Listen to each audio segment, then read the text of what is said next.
like the devil driving to his vacation house. It was bright red. We killed some trees and nailed them to the side of the door. And just lighting dinosaurs on fire. A man who made his living designing chairs, vacuum cleaners, the Wienermobile, the Excalibur sports convertible, drew this, which is, in my opinion, the best looking SUV ever made. The Jeep Grand Wagoneer. In the beginning it was called the Wagoneer in 1963, and then they made the Super Wagoneer, which had luxury items that pickup trucks didn't get, like power steering, or a tilt wheel, or a radio. Ooh, they were so popular. They started making them and they printed money.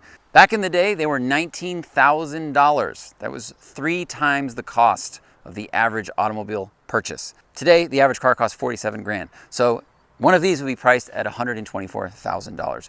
These were essentially the first luxury SUV in the United States. They beat Range Rovers here. Range Rovers weren't sold here at the time. And they kept making them essentially the same way they had since the 60s, all the way until 1991. Sure, they got some more features. They got air conditioning or a sunroof, keyless entry if you'd believe it. But toward the end of their life, they were still running on an old, tired, weak 5.9 liter V8. It was still a body-on-frame thing. The steering was sloppy, the ride was soft, it still had the wood paneling, but people loved them. But now there's a company just outside Austin, Texas that fixes the horsepower problem that plagued these cars, and they also attend to every other piece. So if you think that this is just an engine swap, you are sadly mistaken. The engine bay is tidier than Marie Kondo's silverware drawer. Vigilante 3D scans everything, designing and arranging parts on a computer before the CNC machine and 3D printers get turned on. Quality and repeatability are the goals. And of course, power.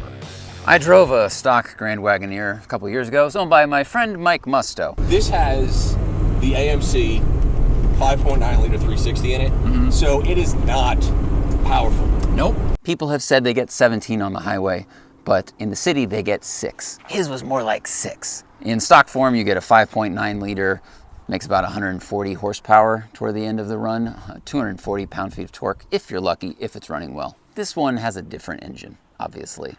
It's got a Hellcat Redeye motor, over 800 horsepower. That's insane.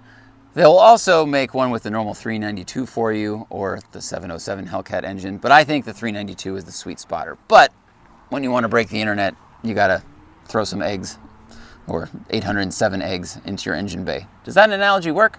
I'm not really sure. The trick here is making things look OEM or OEM plus. For example, these tanks. If you open a stock Grand Wagoneer, you will see tanks here. These are new though, and they're on a brand new bracket that is made of metal that they engineered because it is 1, stronger, but 2, you have to have a third tank here. This is the overflow for the supercharger, and they wanted it to be at the right height, so that's why this bracket is so nice. There are 5 heat exchangers packed in here, including the radiator. I asked why you wouldn't put them elsewhere to maybe not stack them up so much, but one of the issues is when you put a transmission cooler back near the transmission, you got to worry about rocks hitting it, because obviously this is a lifted truck and people are going to drive it on dirt roads. Some of them, I hope. There's a lot of other little tricks. The battery tie down is now billet. They left the stock heater core over there just for style, but next to it you have the aluminum casing they made, which actually has all the function of the new heater core and air conditioning system. I mean, sure, there are some things that stand out that are obviously not stock, like this Mopar computer over here. But that's just because you need to make the modern engine run. There are 2 things you might notice that look kind of out of place around this car. One is the leather encased little square on the dashboard. So the thing on the dash is a computer that talks to the GPS speed and tells the engine how fast the car is going. And it has to be exposed to GPS satellites, so it has to sit on the dashboard. And you can't change the length of the wires. If you do that, the computer freaks out. What's funny is there's another one that lives underneath a vent just in front of the windshield doing something similar, but that one's waterproof so it can live there. Close your eyes, close this door, you will think you are in a G-Wagon. They lined it up so perfectly, they do the door seals. If you ever get a chance to sit in a stock Grand Wagoneer, you have to keep telling yourself that it was the nicest SUV of the time. they kept making it using basically the same technology as they did in the 60s. I mean, it was incredible that right when the new Ford Explorer was coming out in 1990, 1991, they were still making these pretty much the same way they had been. A challenge with a car like this, whether it's from Vigilante or Icon or Revology or any other premium resto mod producer, is people that don't pay attention won't understand why it costs so much money, and you won't notice the work that goes into it. Let's start with the dashboard, something I've never said in my entire life. This whole panel, which looks exactly like the stock one would, is 3D printed. It's more resilient, and it also is refreshed, so it's not brittle and falling apart. These climate controls, while they look like the old mechanical ones from the original car, are actually digital now. It's like a rheostat or an electronic switch that changes the temperature and the fan control at a really nice gradient. There's electronic parking brake now. The stereo, which looks, again, bone stock, controls an amazing Bluetooth unit that, one, connected to my phone faster than any new car I've been in today. Two, you can actually use these controls to change stuff on your phone. You can change the track, you can pause it, you can go backwards, you can set these buttons to do custom stuff, and you can use the dials to tune the stereo itself, which sounds incredible when it's not drowned out by the supercharger whine, of course. The seats are the stock seats. They're restuffed, of course. All this leather is hand-stitched on site at Vigilante. All of this is done by one person. The sheep's wool carpets would trick the feet of any Bentley owner. Things that look old aren't. Those seatbelt stays and the vent system, both 3D printed. However, you probably didn't click on this video to talk about sheepskin rugs, did you? 800 horsepower.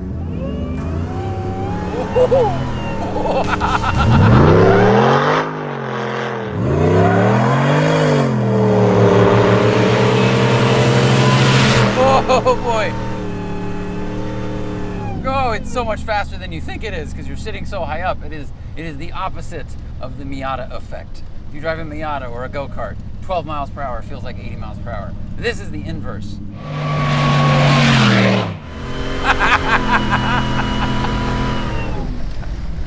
I feel like the devil driving to his vacation house. It was bright red.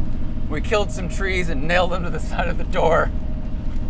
And just lighting dinosaurs on fire. Oh man.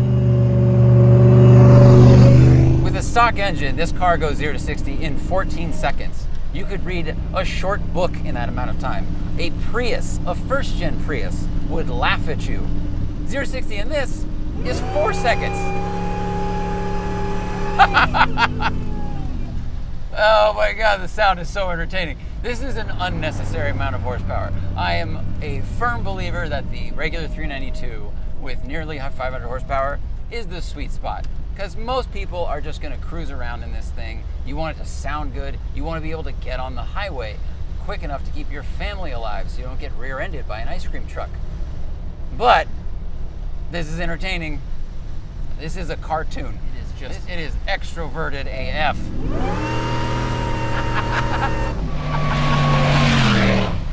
But as I said at the beginning, it's not just about dropping a huge engine in the car. They wanted to make all the systems work together. So this has a all-new chassis that they engineered themselves. It's made and supplied to them. Of course, they take the whole body off, strip it down to bare metal. They repair any flaws or rust that are in that, and then they metalize it, meaning it is rust-proofed for a very long time. They make sure all the panels are as perfect as they can be. All the door seals are new, which is why it's fairly quiet in here for something that is shaped like a shoebox. You got Fox 2.0 shocks all around. We got the 6-piston brakes all around. The brakes are so appreciated by me. I have driven and been around plenty of hot rod cars and projects where people spend all the money on the motor and no money on the deceleration system. And that is very important because when you're in something that's this old, crashing would be a really big problem. Because you can have all the modern Bluetooth you want, but these A-pillars were still engineered probably in 1950. Got Dana 44 axles in the front, Dana 60 in the back. Now, controlling those axles, we have this shifter here, which is for the 4 high and 4 low system. You do have to get out to lock the hubs, but there's a reason for that. In the original Grand Wagoneer, they had a vacuum actuated system down here under the dashboard, but it was really problematic. It leaked a lot. Anyone who's had any experience with a vacuum anything in a car has experienced a leak. I had a Jetta, the door lock stopped working. If you've had an old car, it probably lost power. They re-engineered the whole thing, so now this high-low system down here controls the Atlas II transfer case that the truck has. You still have to get out to lock the hubs manually, and you have to slow down to a very low speed to shift into 4-wheel drive. But who cares? If you completely modernize an old car, why not just buy a new car? So let's talk about how it drives. They spent a lot of time, money, and computer brain power engineering this thing. I would say it's stiff, but it makes the vehicle corner pretty flat and pretty level. Doesn't wallow around, doesn't swallow things up the way like a new Raptor might, but it also doesn't lean a ton in the corners and feel unwieldy like a lot of older off-roaders can. I also think this has a longer wheelbase than an old Bronco, for example, so this feels a lot more stable on the highway. I only have 2 real negatives about this car. One is the steering, and it's not the truck's fault. It's the steering box invention itself. So the steering box in any car I've ever been in, there's always a vagueness to the middle and there's a little bit of slop. This one does have a quicker ratio than stock, and I'll say that is really appreciated. And once you're in a corner, it loads up just fine. The turning radius is really good. But you do have some of the vintage play in the middle. The second thing isn't really a complaint. It's just, I want to explain to you guys why this has the transmission it does. So there's 2 transmissions available. You get a 6-speed Tremec, one of the best manual transmissions on earth, or you can get it with a 4-speed 4L80. Now, a bunch of you are probably wondering, why don't they use the 8-speed ZF that comes in the Hellcats or the Chargers itself? That's because, according to the owner of Vigilante, while Mopar will sell you the transmission, it won't sell you a controller for standalone applications. Adding to the trouble, generic transmission controllers on the market don't work with ZF units, and the companies that make those don't plan to. You could, of course, take one from a donor car. And then the computer gets very confused because it wonders where all the other systems are. And there's just not enough aftermarket support. So it's hard to make the thing work, because one of the goals for this is that if you're driving down the road and you need to check something, you can go to a Dodge dealership and they can plug into the OBD2 port and they can read everything. But if you got a custom 8-speed transmission computer built by one person or one shop, you're reliant on them.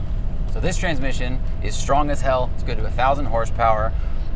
It's built by one of the most reputable transmission companies in the world, and it's always going to work. So it's just simple. So you can either shift yourself, or you can let it shift once to third, and then it doesn't really matter because you have plenty of horsepower.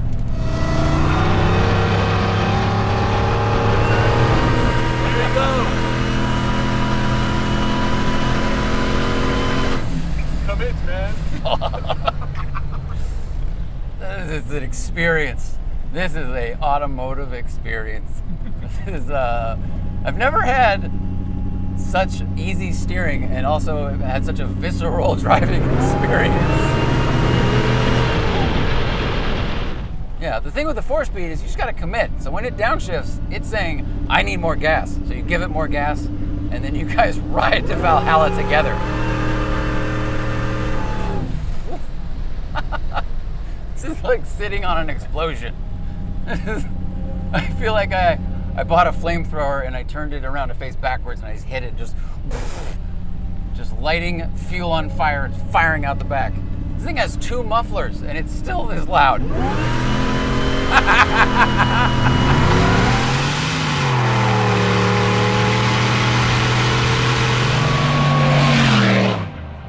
Like installing a dishwasher or central heating in a castle, upgrading an old car to this level is not cheap.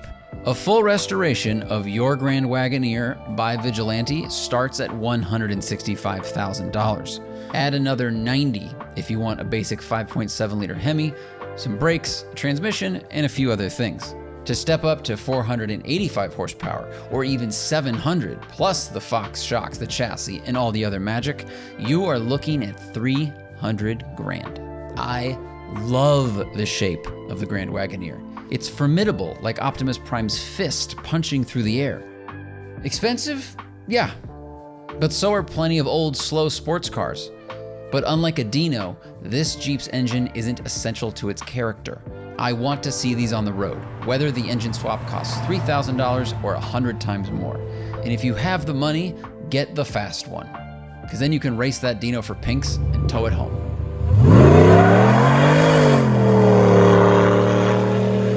And remember, always fight your tickets on the Off the Record app, available in the Android and iOS store, or go to offtherecord.com/TST.